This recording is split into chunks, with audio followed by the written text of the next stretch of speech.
Ouverts le plus souvent à tous et gratuitement, ces thermes constituent alors un espace de détente et de loisirs. C'est un point de rencontre et un lieu d'hygiène.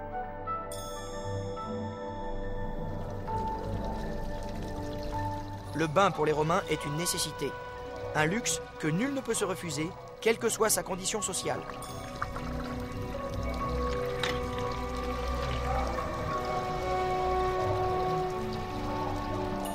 Après un peu d'exercice physique, on passe volontiers de la salle tiède, le tépidarium, à la salle chaude, le caldarium, puis à la salle froide, le frigidarium, et enfin à la salle de repos où on se retrouve entre amis. On joue au dé, on lit, on s'y restaure, on peut même y traiter d'affaires, mais avant tout, on s'y délasse. Ces termes sont évidemment d'influence romaine, mais on aurait tort de n'y voir qu'une pure implantation de l'occupant sur une population. Les Parisiens ont participé eux-mêmes à la construction de l'édifice qui a défié le temps. Les Parisiens étaient conscients de prendre leur destin en main. Ils supervisaient eux aussi la construction et la gestion de la ville. C'est sûrement dû à cette vitalité que Lutèce est devenu Paris.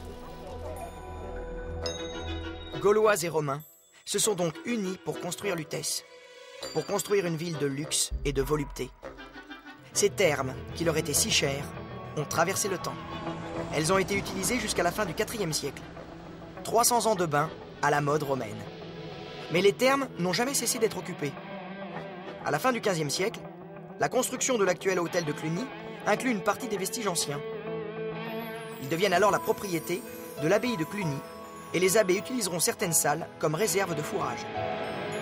Il faudra attendre 1819 et la volonté du roi Louis XVIII pour que les bains soient dégagés et enfin rendus à la curiosité des Parisiens. En passant sur le boulevard Saint-Michel, on peut apercevoir les vestiges des murs du caldarium avec sa voûte effondrée.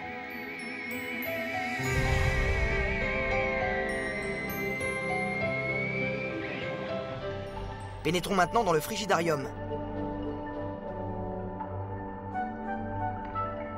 La fresque en hommage à la corporation des Nautes nous observe. Ce frigidarium forme un espace en forme de T qui se déploie sur une superficie d'environ 250 m² et semble dominé par une voûte qui culmine à 14 mètres. C'est grand, c'est confortable, c'est impressionnant, c'est à la romaine. Les restaurations menées au début des années 2000 ont permis de mieux connaître les lieux.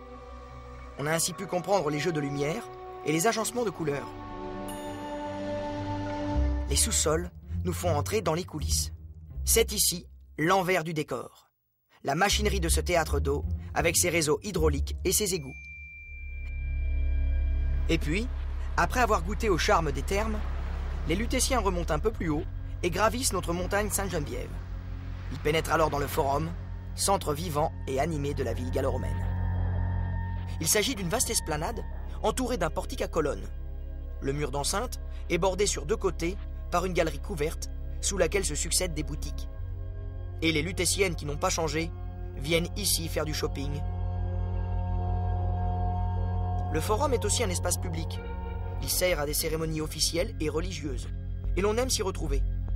Sa place de 60 mètres de long s'y prête bien. Elle est en plus bien située, proche du temple comme des tribunaux.